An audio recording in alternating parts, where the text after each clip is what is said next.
ลิปนี้สิมาอธิบายวิธีการทำงานเนาะบางคนเพิ่นก็อยากได้เนาะอย่างเส้นเพิ่นอยากได้มา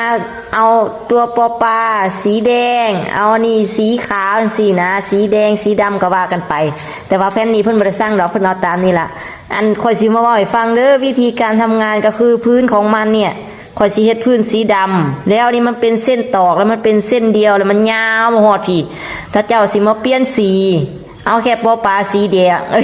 เอาแค่ปอปลาเอาสีแดงเพิ่นว่ามันเฮ็ดบ่ได้เด้อเขาสิบอกไว้เด้อมันเฮ็ดบ่ได้ก็คือนี่เส้นนี้สีแดงเขาเจ้าสีแดงก็แดงมาฮอดพี่นี่แล้วบัดนี้ค่อยสานไขว้ข้างล่างอีกเด้บัดนี้แล้วถ้าสิมาเอาเขาก็ต้องมาวางแต่ตำแหน่งจากพี่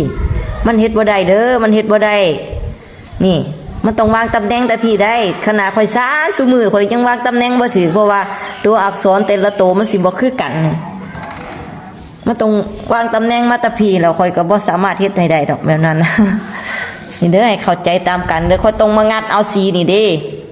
งัดเอาสีดำเอาสีน้ำตาลของข่อยงัดขึ้นมาให้มาสานมาเป็นตัวหนังสือนี่งัดทีละเส้นทีละสองก็ว่ากันไปนี่ลักษณะของเพราะว่าเราต้องงัดสีดำเพื่อให้มันเป็นตัวหนังสือสารเองนะนี่สารเองมันต้องสารเองข่อยบ่ได้มาเป๊ะเอาได้เพราะสิเอาสีนี้แน่สีนี้แน่มันเฮ็ดบ่ได้เด้อมันเฮ็ดบ่ได้เสื้อสีนี้ยาวมันก็ยาวพอเป็นเส้นตอกเส้นเดียวมันก็ยาวหมดพี่มันก็สิมามุนอุยปุยไปมันก็สิบ่ได้เด้ถ้าสิว่าเอาสีนี้สีแดงอันนี้สีแดงแล้วบัดนี้ตอกสีแดงเส้นนี้อันนี้มันก็แดงนำกันแล้วมันก็สิเป็นแถบนี้มันเป็นยาวขึ้นไปจังซี่เนาะเส้นตอกมันเป็นเส้นตอกเส้นเดียวนะมันเป็นเส้นตอกเส้นเดียวแล้วค่อยสานวิธีสานมันเป็นสานลายไขว้มันเฮ็ดบ่ได้เด้อให้เข้าใจตรงกันอันนี้ก็เป็นค่อยก็สิลื้อเฮ็ดขอบแล้วนี่มองนี่ก็สิลื้อเฮ็ดขอบใหม่อันนี้มันก็เป็นเขาเอิ้นว่าตีเส้นให้มัน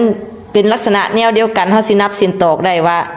ซ้ำนี้เอาซ้ำนี้เสร็จมันสิได้เพียงกันดีนะถ้าสิมาให้มาเปลี่ยนสีค่อยบ่ได้สานไปอันนี้อันเดียวแล้วมาเปลี่ยนสีให้มันบ่แม่นจังซั่นนี่ตัวนี้อันเส้นนี้เนาะเวลาสิยกเขาก็ยกมาตะผีได้นี่ยกให้มันเป็นเส้นเดียวกันนี่บ่ปลาบ่ได้แล้วเท่าเดียวแล้วมันต้องมาผีบ่ปลาแล้วเฮาเวลาเฮาสิอยากได้ตัวไม้เขาก็มาเริ่มเส้นนี้นี่เส้นนี้ปุ๊บเขาก็ต้องมายกคู่กันกับปอ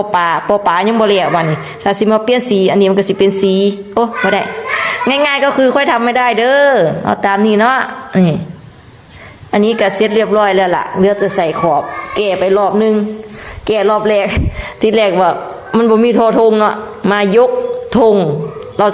เราส่งมาให้เบิ่งว่ายกธงค่อยพัดยกวัดเพิ่นว่าบ่ได้ใส่ธงให้บัดนี้มาใส่โทธงให้ได้มือได้แก้ได้ลือได้มางกันอีกทั้งที่แล้วนะนี่